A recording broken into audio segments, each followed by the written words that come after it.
আর এদিকে কি আছে তাও দেখতে পাচ্ছি না, এদিকে কি আছে তাও দেখতে পাচ্ছি না। এই বিশাল মাঠ, আশেপাশে ডানে বামে কিচ্ছু দেখতে পাচ্ছি না। ঠিক একটা বিশাল দেওয়ালের সামনে গিয়ে যদি আমরা দাঁড়াই এবং একদম দেওয়ালের সামনে গিয়ে চোখ ঠেকিয়ে দিই, তাহলে শুধু দেওয়ালের অতটুকু অংশই দেখতে পাবো, আর আশেপাশের দেওয়াল যে কত বড় সেটা দেখার আমার সাধ্য না।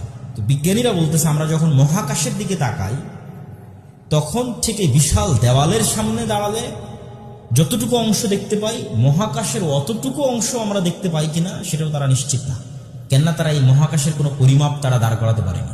তারা যখন পৃথিবী থেকে ঊর্ধ্বে উঠতে শুরু করেছে, উপরে উঠতে শুরু করেছে, তো উপরে উঠতে উঠতে উঠতে উঠতে পৃথিবীর মতো আরও যত এরকম গ্রহ আছে দেখেছে, সেগুলো নিয়ে একটা গ্যালাক্সি, সৌরজগৎ সূর্যকে কেন্দ্র করে ঘুরতেছে। এরকম আরও অসংখ্য সৌরজগৎকে কেন্দ্র করে একটা গ্যালাক্সি তৈরি হয়েছে। ওই গ্যালাক্সির উপরে যখন যাচ্ছে তখন দেখছে আরও ওইরকম বিশাল লক্ষ লক্ষ কোটি কোটি গ্যালাক্সি, কোথায় শেষ কেউ জানে না। তথা ওই